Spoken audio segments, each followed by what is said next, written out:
2절입니다. 하나님의 말씀은 시편 146편 1절에서 2절입니다.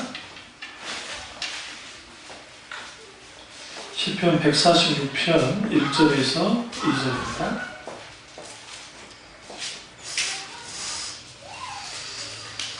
제가 읽겠습니다. 시편 146편 1절에서 2절입니다. 할렐루야, 내 영혼아 여호와를 찬양하라. 나의 생전의 여호와를 찬양하며 나의 평생에 내 하나님을 찬송하리로다. 아멘. 말씀 제목은 찬양하는 삶입니다. 찬양하는 삶입니다. 우리가 원래 이게 오전 설교 때 하려고 했었는데 그거보다는 오후에 다루기를 원하시는 그런 감동이 있어서 다루겠습니다. 우리가 하나님을 찬양하는 것, 그것은 아주 중요합니다. 이거 좀 해놓으세요. 그래서 우리가 분명하게 하나님 앞에 온전히 찬양하는 그런 삶을 살면 좋은데 이게 참 쉽지 않습니다. 우리가 찬양이라는 것은 곡이 붙어야 찬양이 되는 것은 아니고요. 우리가 하나님 앞에 고백하는 이 모든 것들이 찬양이 됩니다. 때는 우리가 하나님 앞에 탄식할 때 하나님 내가 너무 힘듭니다 라고 하는 그런 말 속에서도 하나님을 향한 또 찬양이 될 수도 있습니다. 어떤 면에서는요, 신앙 고백이 되기도 하고요. 성도의 삶은 주님을 찬양하는 삶입니다. 찬양은 입술의 열매고 또 믿음의 고백이 되기도 합니다.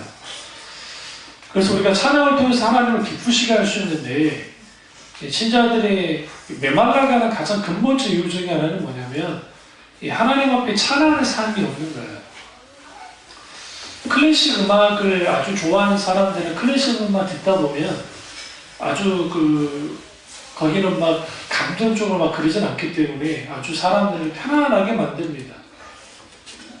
이건 이제 혼육 가운데 혼을 즐겁다는 표현을 하는데 혼을 즐겁게 하죠. 세상 음악은 우리의 육신을 굉장히 즐겁게 합니다. 우리 육신의 마음을. 그래서 그 음악들을 듣다 보면 굉장히 마치 종교적인 카타르시스를 경험하듯이 하기도 해요. 락 음악이라든지 그런 음악의 사운드에서 만들어지는 것이고, 세상 음악을 들으면서 은혜 받는 분들 보시죠. TV 프로그램을 보다 보면 막 눈물을 흘려요. 왜 눈물을 흘려요? 사연이 있는 거예요. 전과자니까 우는 거예요. 전과자니까. 뭔가 그 가사가, 그 내용이 자기한테 너무 직접적으로 와닿으니까 그래 인생을 그런 거야 하면서 막 그렇게 하기도 하죠. 그러나 예수 믿는 사람들은 철저하게 하나님 앞에 감사하는 삶, 찬양하는 삶을 살아야 됩니다. 찬양하는 삶은 우리가 하나님 앞에 경배와 찬양할 때 적극적으로 참여하셔야 돼요. 어리석은 사람들이 하나님께 찬양할 때 찬양하지 않는 거예요. 자기는 원래부터 모기 소리 같은 소리를 하나? 그건 웃기는 소리예요. 소리는 계속 내다 보면 나요. 자기는 원래 뭐 소극적인 사람이냐고? 아니요, 그런 거 없어요. 성경에 소리 치며 찬양하라, 손뼉 치며 찬양하라, 춤을 추며 찬양하라, 온 마음과 뜻을 다해 찬양해라, 호흡이 있는 자마다 여호와를 찬양하라고 성경에 말합니다. 그만큼 우리 찬양은 신자들에게 있어서 아주 중요한 것을 갖고 있습니다. 그래서 타 종교와 특별히 유대교 혹은 또 기독교의 자질 차이는 뭐냐면, 타 종교에도 똑같이 뭐가 있냐면 종교적인 노래가 있습니다. 제2음악이 있긴 있죠. 그래서 제2음악을 막 합니다. 그러나 현재 우리가 알고 있는 이스라엘이라든지 그리고 기독교처럼 직접적으로 신에게 이렇게 막 찬양하는 것이 없어요. 잘 들여다보세요. 왜 그럴까요? 그러니까 막 방금 무당이 혼자서 막 그럴지 몰라도 진짜 손을 들고 찬양하면서 하나님 앞에 나와서 하는 것들이 없어요. 그 이유는 뭐냐면 하나님이 살아서 역사하시는 하나님이시고 이사야서에서 내 백성을 나의 찬송을 부르게 하기 위해서 창조하셨다고 성경에 말했기 때문에 인간의 존재적인 목적은 뭐예요? 찬양하는 거예요. 찬양하는 거예요. 그래서 자주 아이들에게, 어릴수록 자주 아이들에게 찬양을 노출시켜 주셔야 돼요. 그리고 그 찬양을 듣게 만들으셔야 돼요. 우리 아들이 재밌는 점이 있는데, 언제 한번 몰래 경률장 보세요. 대놓고 보지 말고. 찬양하면, 나 처음에 날 은혜 받았는데, 예? 교가 부른데도 이러더라고. 결혼식 갔는데 이러더라고. 그래서, 저 녀석이 지금 버리시구나. 나하고 다르구나. 나는 권사님들하고 어렸을 때 있어가지고, 권사님들이 다 그러는데 찬양할 때 왔다 갔다 하면서, 이들의 마음은 불같이 막 그랬거든. 난 똑같이 그랬는데. 그래서 노예 가면 목사님들 그 모습들이 참 재밌어요. 찬양할 때. 나랑 똑같이 이렇게 흔드는 그런 분들이 계시고, 그냥 있는 분들 계시는데, 우리가 하나님 앞에 마땅히 찬양해야 됩니다. 근데 이제 이 찬양할 때에 우리 기분 좋으라고 찬양하는 건 아니에요. 찬양은 왜 해야 돼? 마땅히 찬양밖에 합당하신 하나님이니까 찬양을 하는 겁니다. 시편 150편이 아주 구절이 그렇게 많지 않아요. 6절가밖에 없어요. 그런데 그게 11번이나 찬양하라고 말해요.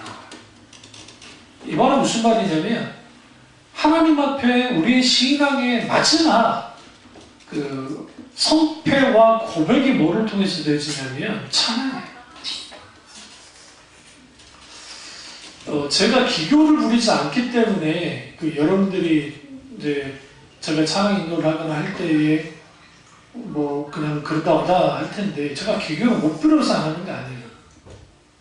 그러니까 세상 음악 하는 사람들처럼 막 기교를 부려서 그럴싸하게 불리게 만들 수 있어요.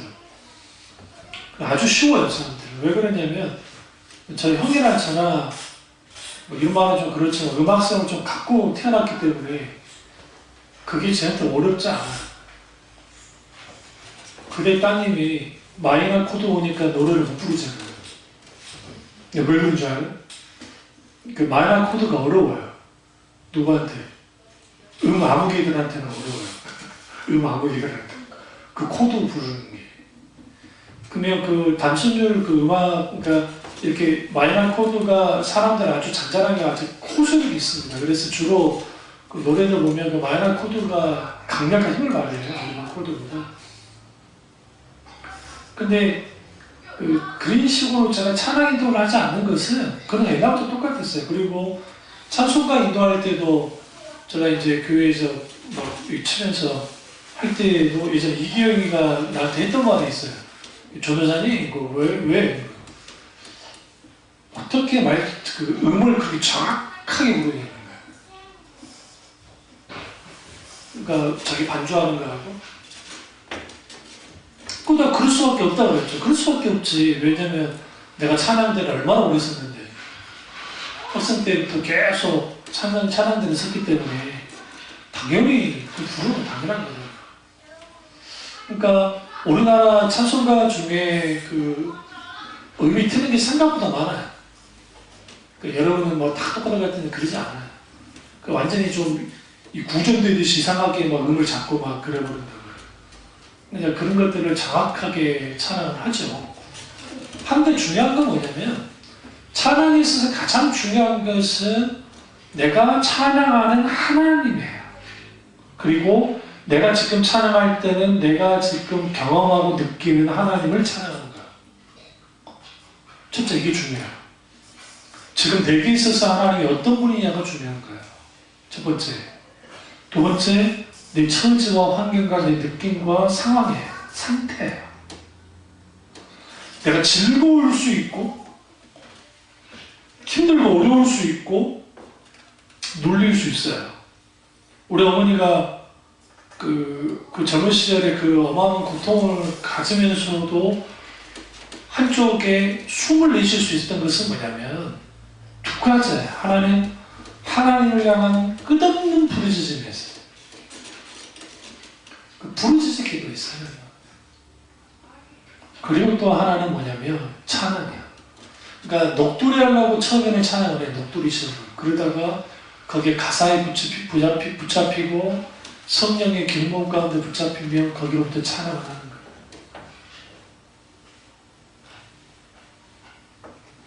그러다 보면 거기에서 하나님이 주신 놀라운 은혜가 있어요.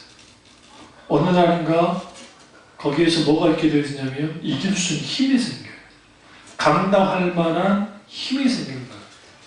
그래서 우리가 어떤 처지이든 환경이든 어떤 자리이든 뭐 어떤 것이든 간에 우리에게 필요한 건 뭐냐면 하나님을 끊임없이 찬양하는 태도가 필요합니다. 그래서 성경에 호흡이 있는 자마다 여호와를 찬양하라라고 해요. 이 호흡이 있다는 것은 숨쉬는 모든 것이 찬양하라는 거예요. 심지어는 무생물을 향해서도 찬양을 합니다. 하늘의 물들, 하늘의 하늘도 땅과 그리고 바다와 온 땅의 만물들아 여호와를 말할지어다 찬양할지어다. 왜? 그분이 찬양받기 합당이기 때문에 그렇습니다. 그래서 우리는 뭐 해야 되느냐? 내가 왜 찬양해야 되느냐? 왜 찬양의 삶을 살아야 되느냐? 그것은 우리의 존재의 목적이기 때문이야. 그럼 여기서 우리가 좀 재밌는 걸 볼 수 있는데 146편에 이 3절을 보세요. 시편 146편 3절을 보시면 찬송하리로다 라고 해놓고 갑자기 귀인들을 의지하지 말며 돌 힘이 없는 인생도 의지하지 말지니 그의 호흡이 끊어지면 흙으로 돌아가서 그날 그의 생각이 소멸하리로다. 여러분 이상하지 않으세요? 내 평생에 내 하나님을 찬송하리로다 라고 있으면서 갑자기 귀인을 의지하지 말라고 하잖아요. 돌 힘이 없는 인생을 의지하지 말라고. 우리가 왜 하나님께 찬양하지 못하느냐? 왜 우리가 기도하지 못하느냐? 가장 근본적인 이유는 뭐냐면 우리는 우리의 도움을 사람에게 찾아요. 우리는 사람을 의지해요. 환경을 의지해요. 그렇게 되어져 버리면 무슨 일이 벌어지냐면 우리가 마땅히 하나님 그분에게 내가 나아가서 정말 그분을 찬양하고 그분에게 정말 더욱더 부르짖어 기도하면서 하나님 앞에 감사와 찬양과 영광을 드릴 텐데 우리 속에는 뭐밖에 없냐면 늘 불평과 불만과 그리고 우리 속에 있는 불만족 가운데 있으면서 거기에서 이제는 방향을 자식이 자신을 향할 때는 자괴감과 그리고 여러 가지 눌림 속에 있게 되어지고 밖을 향하면 이제 화살이 약한 게 자식들이라고 자식들한테 이제 화를 내거나 아니면 또 기타 등 여러 가지 상황들이 벌어져요. 우리 어머니의 가장 큰 장점 중에 하나가 뭐였냐면 자식들한테 화풀이는 거의 하지 않았어요. 그게 왜 가능했을까? 지금 생각해보면 화풀이 할 만한데 왜 안 했을까라고 생각해보면 끊임없이 부르짖는 거예요. 그리고 하나님 앞에 나가는 거예요. 물론 이제 그러다가 아버지 돌아가시고 인생의 생활고에 찌들리고 세상 폭파에 휩쓸리니까 형 군대 갔고 가정도 높고 월세방도 아니죠. 그 사골세방에 달달이 내면서 사는 집에 그 집 얼마나 좋겠어요. 뭐 좋겠어요 여러분? 그렇지 않잖아요. 그런 집에서 사는데 밤마다 우는 거예요. 예전에 말씀드렸죠. 저는 아주 장기가 밝은 사람입니다. 그러니까 제가 만약에 뭘 못 들어오면 정말 피곤한 거예요. 진짜로. 저도 뭐 우리 딸내미 오기 전에 난 잠이 드니까 알바 오기 전에 그러면 자다가 무슨 말을 하면 그걸 난 들어요. 무슨 내용인지 모르지만 그 소리를 듣는다. 살짝 깼다가 다시 다행히 또 하나님이 깨도 자는 은사를 주셔서 감사한 거지. 그러다 또 깨다 좀 못 자면 성질 나는 거지. 근데 이제 자긴 하는데 그래서 내가 우리 어머니한테 했던 말이 있다고요. 우리 아버지 하나님 앞에 오라고. 그건 자식 앞에 할 짓이 아니라 했습니다. 그 다음부터 안 오시더라고요. 나 모르게 울었겠지. 근데 내가 그래, 하나님 앞에 오라고. 지금 생각하면 불쌍한 분이에요, 우리 어머니. 왜냐면 38에 청산가보가 됐어요. 순녀를. 나는 이제 우리 아버지보다 더 나이가 많았어요. 이제 돌아가신 나이보다 내가 나이가 많아요. 그러니까 뭘 의미하냐면 제 신앙도 하나님의 말씀 그리고 기도와 함께 동시에 가장 강하게 영향 끼치는 게 찬양이에요. 그래서 제가 그 어린 시절에 라이센스 음반에 대한 그런 관심이 많았기 때문에 그래서 올레센스 말고 주찬양 그쪽에서 영국이라든지 또 미국 같은 경우는 커트 멜타 싱어즈나 마나타 싱어즈들이 한참 활동했기 때문에 그런 음반들을 가지고 제가 들었다고요. 없는 좀 계속 모아가지고. 그리고 이제 거기에 영어로 되어 있으면 그 단어 찾아가면서 대충 해석을 하고 그 해석을 하면서 이제 보면서 쭉 찬양을 들었어요. 놀라운 거는 이제 제가 그걸 어릴 때 들었는데 그게 이제 후에 번역돼서 번안돼서 나온 게 한 10년 후에 나왔어요. 10년 후에 곡들이. 그러니까 우리나라 한국교회에 들어오게 된 곡들. 그때 이미 저는 해석이 완전하진 않았지만 그래도 어느 정도 의미는 알고 찬양을 쭉 들었다. 그리고 계속 보다 보면 이제 내가 계속 그 음악을 듣잖아요. 그 찬양을 계속 듣잖아요. 그러면 이게 어떤 의미인지를 알아요. 내가 세밀하게까지는 모른다 할지라도 그 듣다 보면 그 찬양 가운데에서 강하게 성령이 성령께서 강력하게 기름.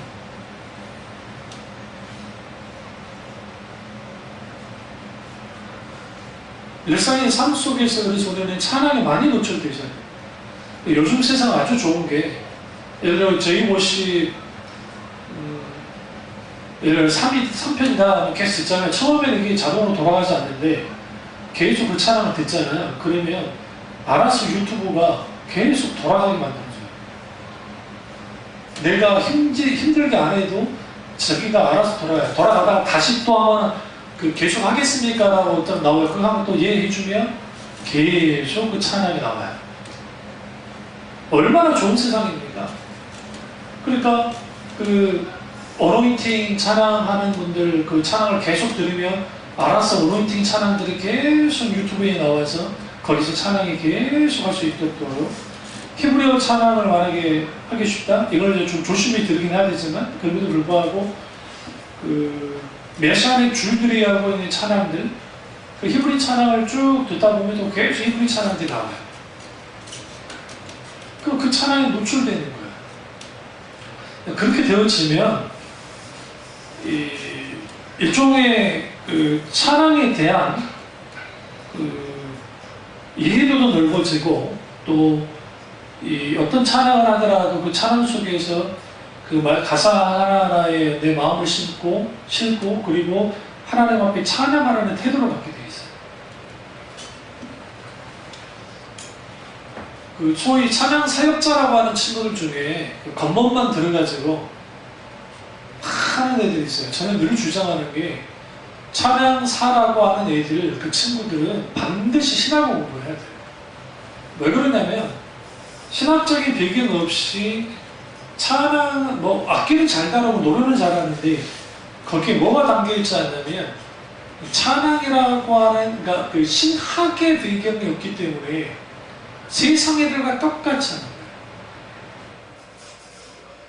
그러니까 막 고조를 시켰다가 막 저기 손을 들었다가 어떻게 했다면서 막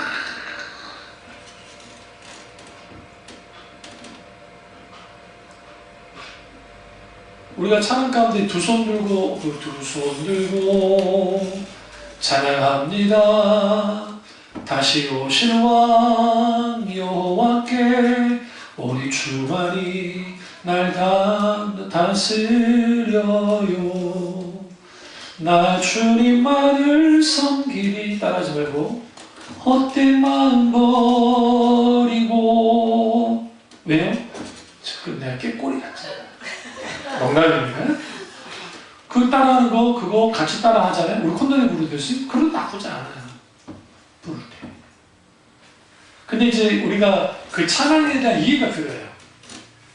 두 손 들고 찬양한다는 의미가 뭔지 알고 해야 돼요. 우리가 그냥 가사만 두 손 들고 찬양합니다. 다시 오실와 여호와께 오직 주만이 날라 다스려요. 나 주님만을 섬기리. 헛된 마음 버리고 성령이 임하사 뭐야? 하소서 뭐 그러잖아요. 근데 그 두 손이 든다는 의미 속에는 신학적인 그 아주 중요한 함축적 의미가 있어요. 첫째는 하나님께 항복한다는 의미라고 생각할 수 있겠죠. 항복한다는 의미이고, 두 번째는 이스라엘 사람들이 손을 든다 할 때에는 딱 손을 들어요. 그러면 손만 들어요? 이러고 있나요? 여러분 이거 뭐예요? 벌 받는 거예요? 우리 학교에서 손 들어라고 있어요. 우리 찬양할 때 이러고 있습니까? 그러진 않잖아요. 그럼 당연히 시선 어디를 향할까요? 하늘 향하죠. 하나님을 딱 바라보고 있어요. 그리고 고대 사회에서 두 손을 든다는 의미 속에는 이게 강력한 경배예요. 그러니까 그분을 향한 영광을 드릴 때 두 손을. 이게 우리가 알듯이 만세 있잖아요, 만세. 일본 놈들이 만다이! 만다이! 하잖아요. 만다이가 이제 만세인데, 이걸 누가 하냐, 독재자들은 다 했어요. 응? 독재자들은 다 그런 걸 했단 말이에요. 대표적인 히틀러도, 하이 히틀러! 하이 히틀러! 하면서,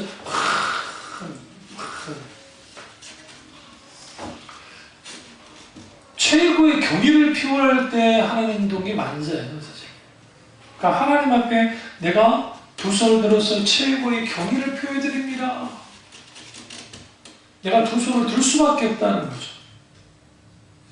그래서 우리가 하나님의 창조의 목적은, 우리를 향한 창조의 목적은 하나님을 찬송하는 것이고, 그 찬송은 왜 하는 것이냐? 하나님 그분이 무슨 분이기 때문에, 거룩하신 하나님이시기 때문에 찬양하는 겁니다. 거룩을 라틴어로 상투스라고 해요. 상투스. 여러분 혹시 유럽이나 근대 성당 같은 데 보면 거기 세인트 붙으면 다 그냥 성 니콜라우스는 다 상투스에 상투스. 거룩. 근데 그들이 하나님의 거룩을 노래해요. 근데 천사들이 하나님의 보좌에서 스랍 천사들이 거룩하다 거룩하다 거룩하다 만군의 여호와여라고 찬양할 때 성전 문지방 터가 요동하고 흔들리고 연기가 충만했다고 성경 말해요. 그걸 그 문지방 틈으로, 저 문틈으로 선지자인 이사야가 하나님의 영광을 본 거예요. 틈으로 살짝 붙인 틈으로. 그때 그가 어떻게 하느냐? 납작을 때립니다. 그걸 그가 두려움에 떠옵니다. 왜? 하나님의 위엄 때문에. 그래서 우리 일상의 삶 속에서 여러분 찬양이 지배해야 돼요. 네. 세상 노래에 계속 노출되잖아요. 그러면 그 세상 노래가 계속 우리에게 흥얼거리게 됩니다. 요즘 재미있는 게 공짜로 일컬어지는 그 노래들 있잖아요. 그게 사랑은 아무나 하나? 사랑 태진하시고 사랑은 아무나 하나? 사랑은 아무나 하나 하잖아요. 근데 사랑은 또 아무나 한대. 야야야 내 나이가 어때서 사랑하기 딱 좋은 나이인데, 내가 이거 못 꼽죠. 늘 정석으로만 한 길로 갔기 때문에. 그러니까 한쪽은 뭐라 그래요? 아무나 사랑하냐. 근데 이쪽은 야 아무나 사랑해야 나이가 어때서 우리는 사랑한다 그러잖아요. 세상의 노래는 인생의 영혼에 대해서 다 갖고 있죠. 그리고 하는데, 잠시 목사님도 세상 가수 중에 좋아하는 사람들 해바라기 분들 기억나세요? 예전에 활동했던 그분들의 노래들이 가사가 아주 서정적이고 그리고 아주 좋아요. 그래서 이제 그런 노래를 좋아해요. 그분은. 그러니까 세상 노래 자체를 듣지 말라는 것도 아니고 부르지 말라는 것도 안 해요. 그럼에도 불구하고 우리가 그런데 쭉 빠져 있으면 안 돼요. 찬양에 깊이 한번 묻혀봐야 돼요. 정말. 이 강명식 씨가 예전에 과거에 사용할 때와 후에 아주 힘들고 어려운 것을 통감을 한 다음에 찬양하는 모습이 완전 달라요. 찬양사적으로 유명한 분이 있거든요. 저는 동갑인가 나보다 한 살 많던가 그런 것 같은데. 근데 왜 그러냐면 결국은 우리는 하나님께 찬양할 때 그분의 영광을 위해 찬양하는 거예요. 내가 즐겁자고 하는 게 아니고요. 그런 의미에서는 우리가 하나님께 찬양해야 되는데 찬양은 목소리로만 하는 게 아닙니다. 우리의 손과 발과 몸으로도 찬양을 하고 그리고 여기 shout 외칠 수 있어요. 하나님 사랑합니다 하면 그게 찬양이 되는 거예요. 그리고 악기로도 찬양할 수 있습니다. 그래서 우리가 이렇게 하나님께 찬양을 하는 거죠. 물론 우리가 제가 예전에 찬양대회 말할 때 그 구약의 그 성전에 있던 찬양대가 숫자가 굉장히 많았어요. 그러니까 교회 찬양대에 많은 걸 내가 뭐라 한 적 있잖아요. 또 오해하면 안 되는 게 그 다윗의 장막에서 365일 24시간 찬양이 끊이지 않도록 했어요. 선배들 조직하면서 계속 돌고 그리고 하나님께 영광 드리도 계속 기도했단 말이에요. 그런 의미에서 성가대 나오면 저는 100% 찬성해요. 100%. 그러나 그 성가대라는 것이 이후에 카톨릭이 등장하고 난 다음에 완전히 변질돼요. 그게 성가대라고 하는 표현 또한 이것도 잘못된 거예요. 이게. 그래서 제가 찬양대라는 표현을 써요. 이거는 여기서 말하기가 복잡해지니까 이제 제가 그걸 다루는 시간이 아니니까 다음에 다루기로 하고. 그래서 우리가 분명하게 하나님 앞에 찬양해야 되는데 그럼 내 입술에 우리 찬양 가운데 내 입술의 말과 내 말의 묵상이 주께 연합되기를 원하네. 이게 이제 시편에 있는 걸 찬양하는 거예요. 그러니까 내 입술의 말과 내 마음의 묵상이 주께 연합되기를 원한다는 거예요. 그러니까 우리는 늘 하나님 앞에 찬양하면서 계속적으로 나가야 돼요. 그리고 그 찬양이 내게 지배해야 돼요. 찬양이. 그러니까 이런 사람들 있어요. 설교는 잘 듣는데 설교만 잘 들어. 찬양도 안 해. 이 사람 절대로 신앙 안 잘해. 반대로 찬양 열심히 해요. 설교 안 들어. 절대로 안 잘해. 응? 기도 시간에 기도해야 하는데 기도도 안 해. 멀뚱멀뚱해. 이것도 안 잘해요. 또 반대로 설교는 안 들어. 찬양도 안 해. 근데 기도만 몇 달 열심히 또 잘해. 랄랄랄라 리리리리리 하면서 막 그렇게 되어지면 무슨 일이 벌어지냐면 한쪽으로 쫙 치우쳐가지고 왜곡되게 돼 있어요.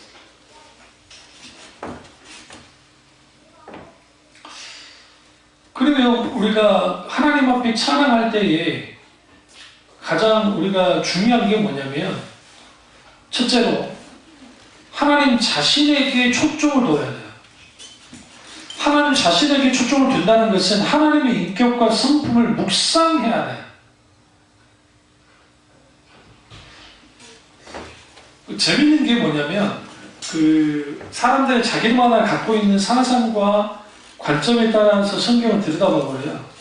그러니까 아까 제가 오전에 말씀드렸던 수호대학교 천처분리학과 교수님이 그분이 나랑 동갑이에요. 그런데 그분이 아주 똑똑하고 대단한 분이긴 한데 마치 성경의 권위가 우리는 그러니까 이슬람교들의 코란을 막 선교돼서 다른 종교에서 경전을 막 숭배하면 안 된다. 그 말은 난 100% 동감하고 맞다고 생각해 저도.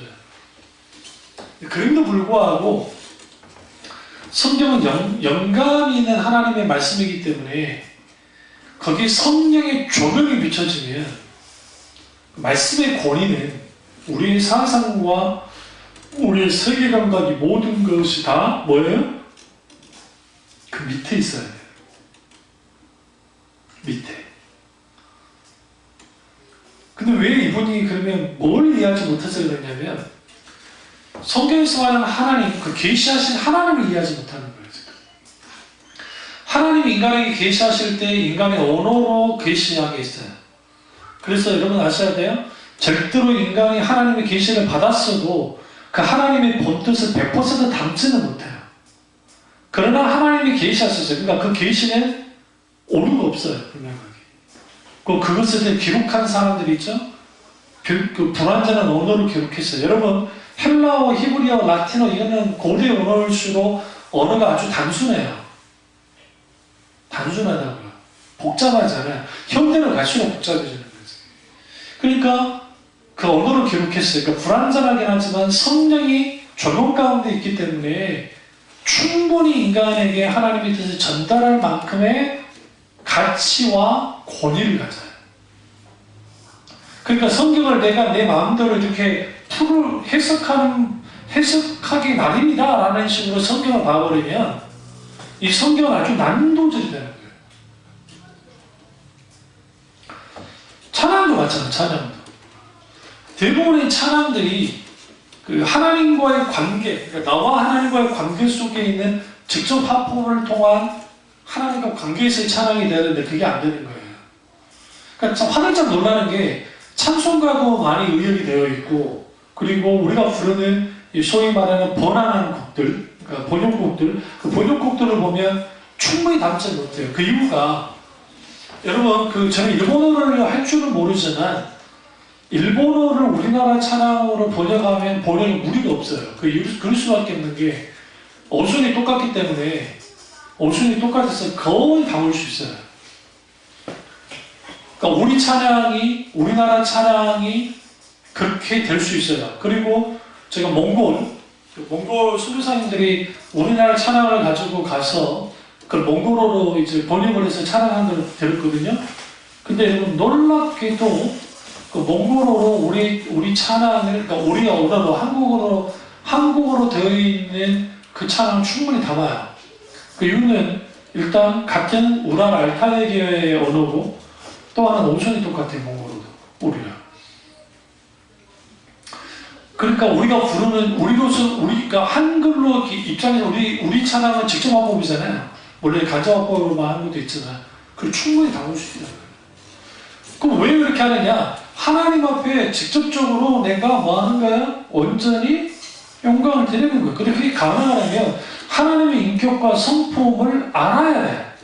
알려면 묵상해야 돼. 하나님이 누구인지를 알게 되면 자연스럽게 찬양이 우러나옵니다. 그리고 우리 마음속에 하나님에 대한 감탄이 있게 되어요. 그래서 찬양은 하나님을 아는 만큼 할 수밖에 없어요. 늘 말씀드리지만 믿음도 하나님을 아는 만큼 믿게 되고 하나님을 아는 것은 곧 그 아는 만큼 하나님을 사랑하게 되는 거예요. 그러니까 신앙의 모든 사실 그 기준이 뭐냐면 하나님을 아는 거예요. 그래서 하나님을 깊이 알면 알수록 하나님에 대해서 노래할 때, 찬양할 때 그 찬양이 아주 직접적이고도 그리고 그들이 삶 속에서 경험되어진 하나님께 찬양을 하는 거예요. 기계적으로 모여가지고 갈 길은 발길 보이시니 주 앞에 빨리 나갑시다.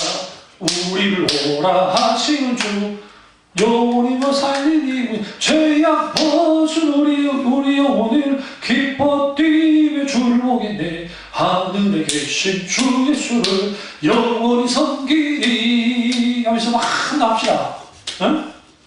은혜 받으라 은혜 받으라 예수 내게 말씀하셨네. 성령 받으라 성령 받으라 예수 내게 말씀하셨네.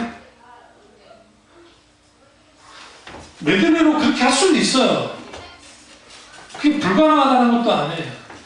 근데 여기서 가장 큰 문제는 뭐냐면 그게 메들리로 계속하면서 뭐 사람들이 기계적으로 하면서 거기 성령의 역사가 없다는 말도 아니고 하나님께 영광 드리지 않는다는 것도 아니에요. 근데 문제는 뭐냐면 그게 기계적이에요. 그리고 주로 그 비트가 완전 빠른 것도 아니고 완전 느린 것도 아니고 그 비트를 그대로 고수하면서 가요.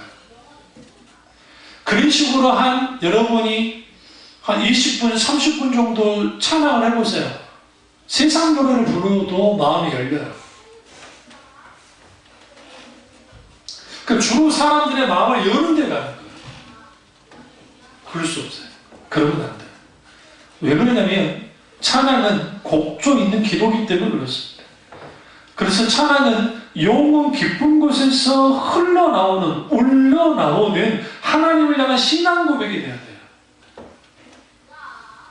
그리고 여기에 뭐가 있게 되어져요? 인격적인 설득, 그리고 눈물로 호소하는 일들이 찬양 속에서 묻어나와야 돼요.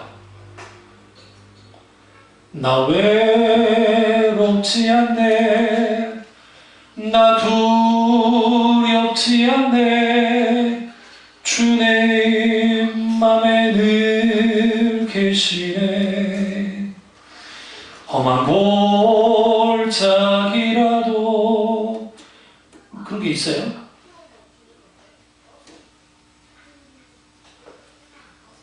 그리고 그 찬양은 하나님 앞에 직접 합법은 아니고, 내가 지금 신앙 고백으로서 내가 이렇게 이런 마음을 갖고 있으니까 하나님 나의 호소를 알아주십시오 라는 거예요. 그래서 우리는 분명하게 많은 사람들이 찬양에 실패하는 이유는 뭐냐면, 하나님 앞에 찬양으로 나올 때에 우리는 나의 있는 모습, 그 마음 그대로 가지고 나오는 거예요. 그리고 찬양을 듣기만 하는 것이 아니라 반드시 찬양을 따라하면서 그 찬양할 때 깊이 들어가요. 오늘 찬양 곡이 내 스타일 아니야? 아유, 찬양 뭐 이렇게 느려 빠졌어. 왜 찬양이 뭐 이렇게 빨라? 여러 이유로 찬양 안 하는 사람도 있어요. 그 얼마나 배짱이 대단합니까? 하나님 앞에 찬양해야 되는데. 그래서 우리가 하나님 앞에 찬양하면 그 하나님께 찬양하는 것은 하나님께서 어떤 분인지에 대한 찬양을 하는 거예요. 그게 중요해요. 그걸 노래해야 돼요. 그게 직접 합법을 하는 경배한 찬양이에요. 수직적인 찬양이에요. 시편 119편 그 기자가 하나님을 찬양하는 이유가 하나님의 의로운 판단 때문이다 라고 그가 고백합니다. 그러니까 기분 좋으면 찬양을 부르는 것이 아니고, 내가 슬프면 음악을 찾는 것이 아니라 하나님의 의로운 판단을 느낄 때 하나님을 찬양한다는 거예요. 또 하나는 찬양은 하나님을 높이는 겁니다. 찬양과 노래를 구분해야 돼요.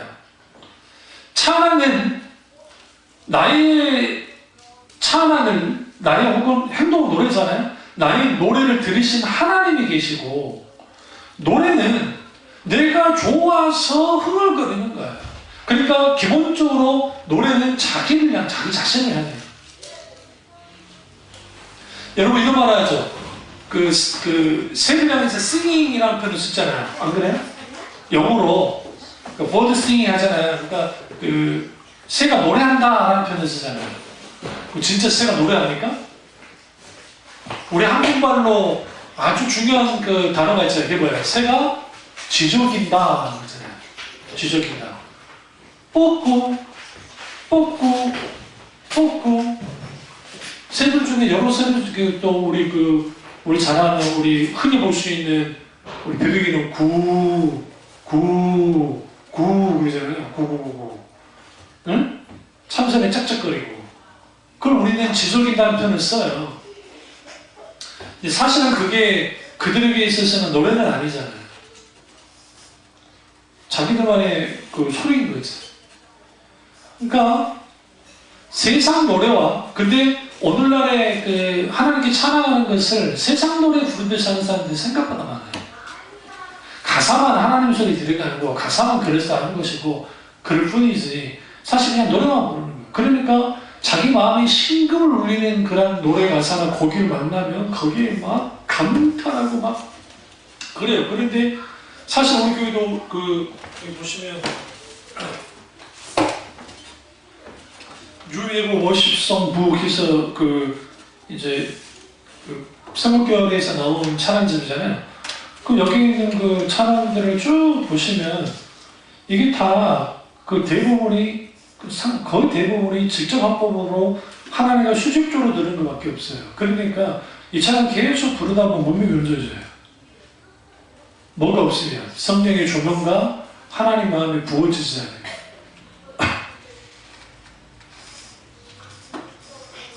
진짜로 그러거든요.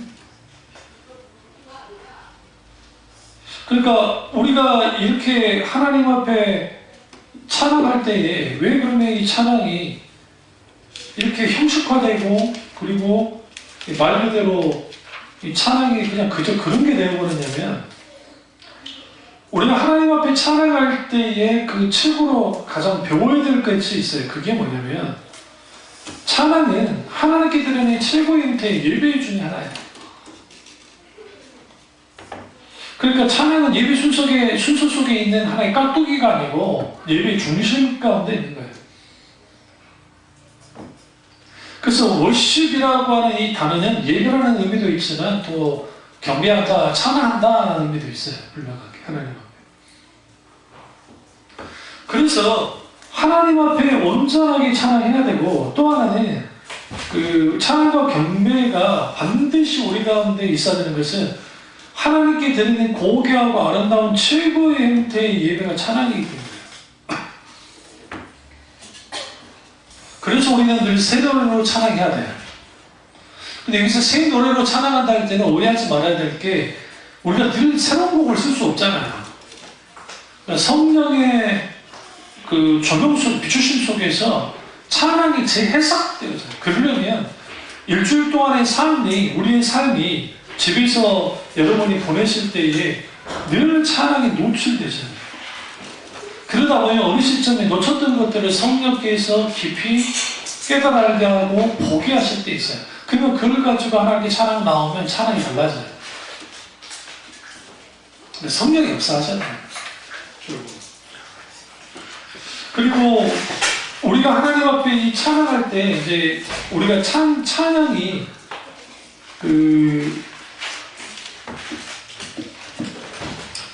고린도 한번 가보시죠.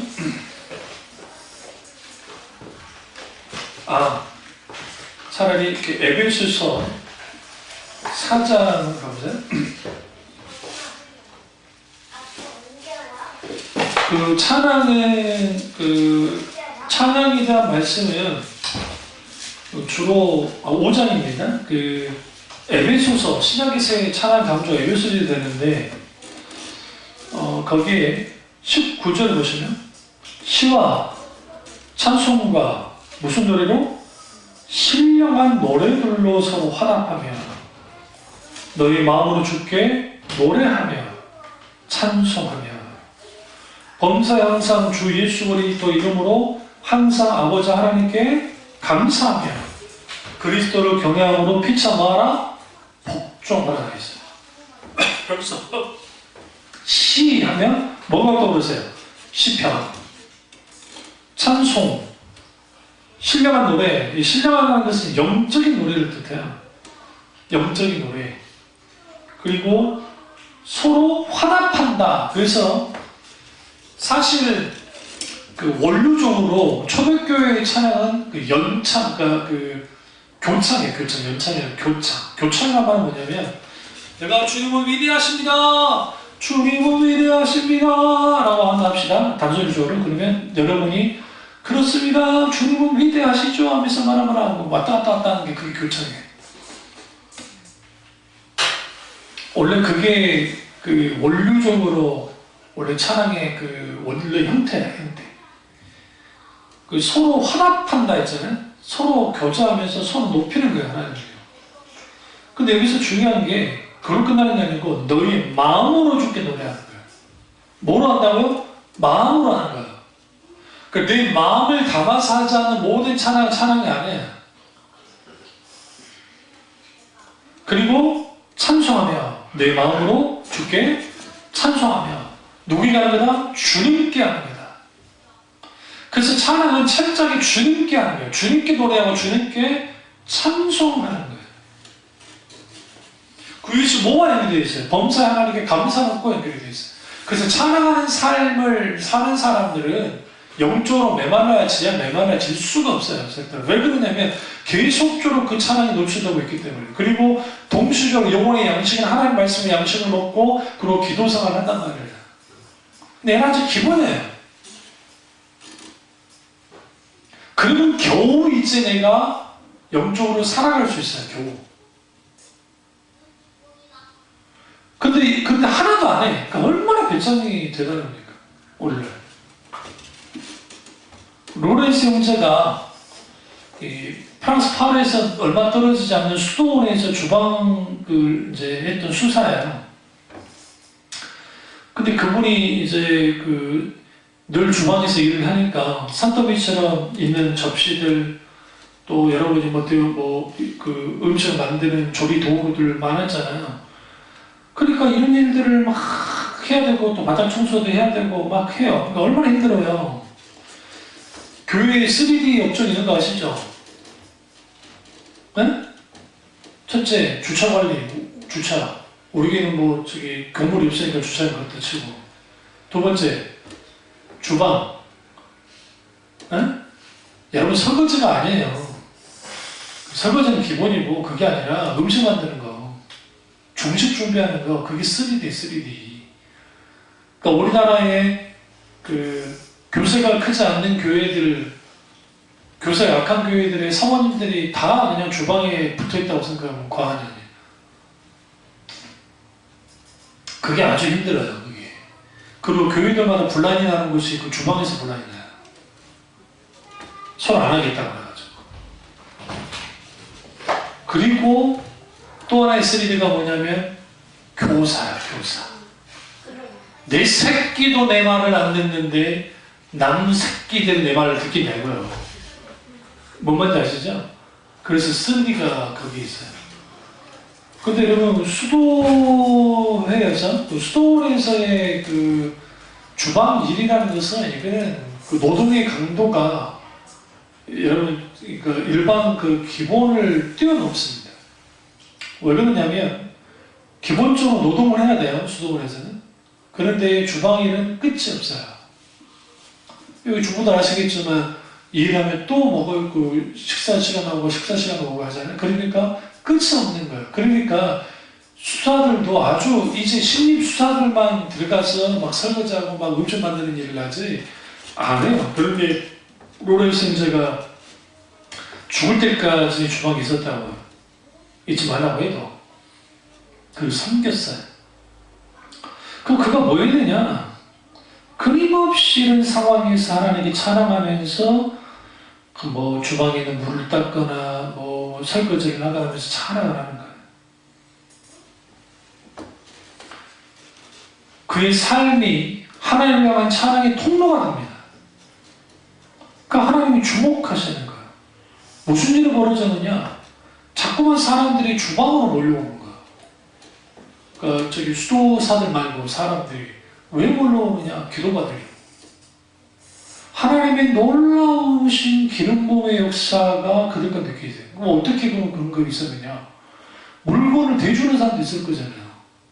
안 그래요? 누군가 물건을 가져와야 되잖아요. 재료들, 음식 재료들. 그럼 그 사람들이 왔다가 로렌스 형제를 보고 감동이 되버려요. 그리고 거기에 있는 성령의 강력한 기름 부음을 거기서 기도해둔 게 아니라 그냥 같이 말하고 하는데도 거기에 기름 부음이 있어 보여요. 그러니까 사람들이 어디로 가느냐? 주방으로 오죠. 거기에서 하나님의 놀라운 역사가 있었던 것처럼 찬양에는 그런 능력이 있어요. 그래서 우리는 어디에 있든 간에 하나님을 찬양할 수 있어야 돼요. 찬양해야 돼요. 학교에서 혹은 가게에서 사무실에서 아니면 혼자 차를 타고 운전할 때 찬양하세요. 아니면 찬양을 틀어놓든지 아니면 설교를 틀어놓든지. 그렇게 해야 뭐 하느냐? 내 입에서 찬양이 흘러나오면 그 찬양이 흘러나오는 만큼 내 영혼이 깨어나요. 깨어난다. 그런 의미에서는 마틴 루터 목사님은 너무 음악을 개방을 해버렸고 루터교가 세상 음악에 대해서 반대해요. 어떤 교회는 아예 음악을 못 사용하게 했어요. 너무 극단적으로 했어요. 그러니까 양극단이죠.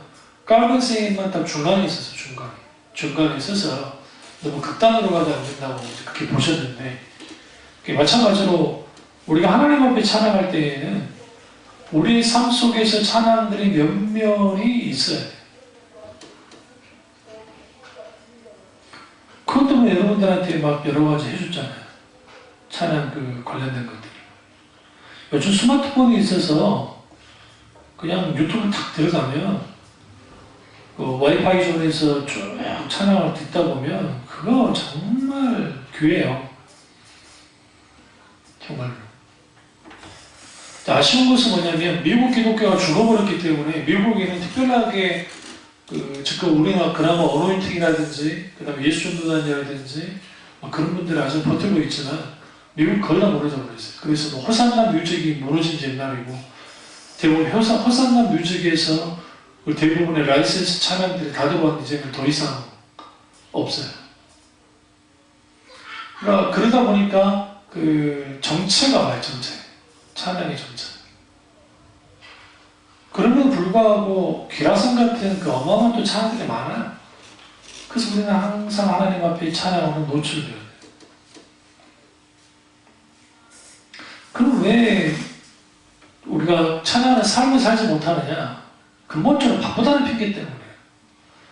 여러분 바쁜데 그럼 여러분 밥 안 챙겨 드십니까? 나 묻고 싶은 게 식사 안 하나요? 우리 밥 안 먹으면 끝장나잖아요. 죽잖아요. 그러니까 죽기 위해서 밥 먹습니까? 아니죠. 배고파서 먹잖아요. 그러잖아요. 배고파서 먹잖아요. 그럼 적어도 우리는 하나님이 보고파서라도 찬양을 해야 되는데 안 해요. 그냥 교회 와서 알아서 송곡해 줬으니까 그걸로 찬양하고 끝! 이런 거지 끝나는 거예요. 매일의 양식 안 먹어요. 이거 의지 문제가 아니고 사랑의 문제예요. 여러분 성경 한 장도 아니야? 한 장도 안 읽는 사람들, 그린 지 오래된 사람들 신앙 빵짜네요. 내가 분명히 말씀드리죠.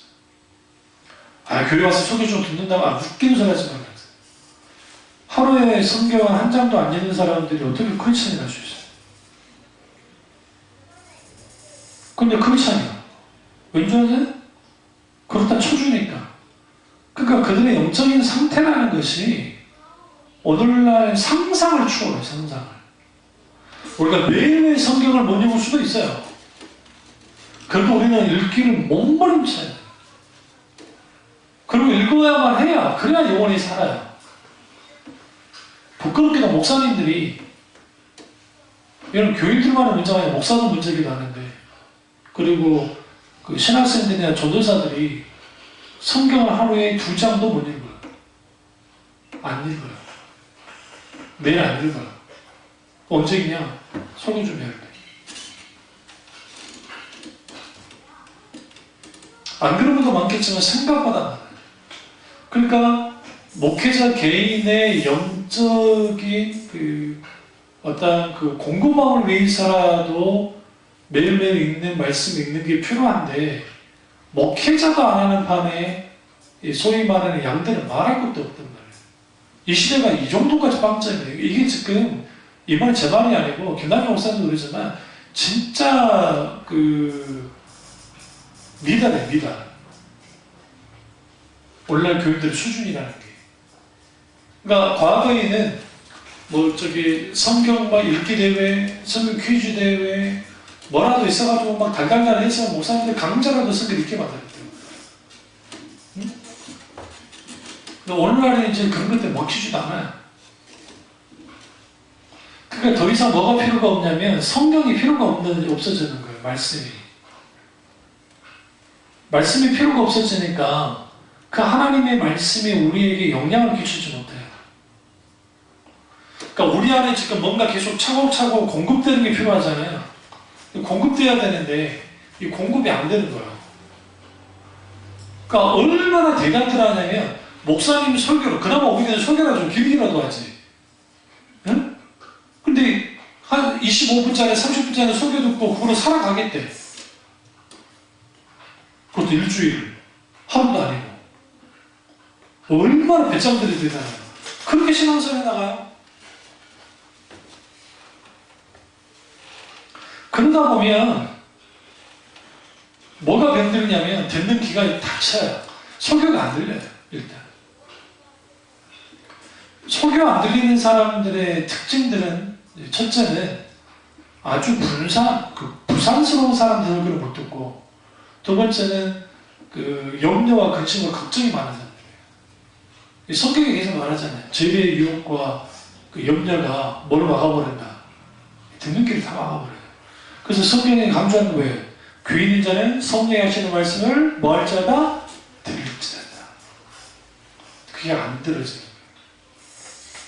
또 하나는 귀를 닫는 이유 중에 하나는 뭐냐면 그 영혼 자체가 죽어져 있는 거예요. 그러니까 죽었다는 표현보다는 이게 영적으로 아주 그냥 눌려 있어가지고 전혀 힘을 발휘 못해요. 이렇게 되어지면 깨어있지 못해요. 깨어있지 못하니까 이 상황에서 하나님께 나와서 찬양한다는 게 쉽지가 않아요. 누구 찬양하고 손가락 치고 찬양하고. 그러니까 이제 목사님들이 표현처럼 할 수밖에 없었던 게 뭐였냐면, 찬양을 아주 감동스럽게, 맛깔스럽게, 그리고 사람들을 막 좀 흥을 돋울 수 있는 걸로 막 만들어버리는 거예요. 그러면 사람들이 일주일 동안 생짜로 있다가 그래도 그 분위기 띄워주니까 분위기 띄워져가지고 쭉 올라오잖아요. 그리고 거기다 설교 아주 막 위로 주고 막 힘주는 설교를 쭉 해주고, 그 다음에 이제 헌금할 때 감동되어지는 찬송 특송을 해가지고 끌어올려주고, 거기다 뭐하니 막 축복을 막 부어주고, 그 축도로 끝내고 가는 거예요. 어디 가서 한번 이렇게 들어보세요. 제 말이 틀린지. 거의 대부분이 그 공식대로거든요. 그러니까 하나님과 나 사이의 개인적인 만남이 없는 거예요. 찬양하다가 기름과 임재는 말할 것도 없고, 다 늘 그렇진 않지만 그 찬양 속에서 하나님이 나를 다 찾아올 때 한가할 수 있는, 그리고 이겨진 하나님이 내게 속삭임, 나와 함께하는 거예요. 내 영혼이 깨어나는 거죠. 그리고 깨어나게 될 때에 비로소 하나님 더 깊이 찾게 돼 있어요. 그래서 찬양은 하나님의 영광을 위해 하나님께 드려지는 것이기 때문에 철저하게 하나님을 깊이 알고 그분을 향해야 해요. 그래서 여러 가지 하나님께 이제 그렇게 찬양하는데, 찬양할 때 하나님께 찬사를 보내드리고, 또 하나님을 기뻐하는 것, 그리고 하나님을 마음을 다해, 힘을 다해, 뜻을 다해 하나님께 찬양할 때 그 찬양이야말로 하나님이 받으시는 찬양이에요. 그러니까 너무 쉽게 그래서 하나님이 찬양하면 안 돼요. 이 찬양 내가 별로 좋아하지 않은 거야? 안 해버리면 안 된다고. 나이 드는 어른들이 그런 실수를 해요. 젊은 애들이 하는 걸 또 못하는 거야. 이따 이 교회는 새 찬양만 하고 있어. 알지도 못하면 못 알아 찬양해. 나이가 들면 들수록 그러거든요. 근데 오히려 그걸 깨워 나와야 돼. 그리고 찬양으로 따라 나가야 돼. 그래야 찬양 가운데서 하나님을 만나게 되는데, 그 하나님을 만나고 하나님 음성을 듣고 하나님의 친밀한 교제를 나누고 더욱더 하나님을 높여드리는 일들이 필요한데 그게 안 되는 거예요. 뭐가 무너졌기 때문에, 신앙의 기본이 무너졌기 때문에. 그래서 여러분 이번 주에라도, 그리고 또 우리가 우리 신앙을 위해서라도 이제 말씀을 읽는 거, 그 다음에 단 1분이라도 하나님 찾아서 기도하는 거, 이거 분명히 필요하고요. 찬양은 말할 것도 없어요. 찬양은 요즘 문명의 이 길을 어디다 사용하실 거예요? 거기다 사용하세요.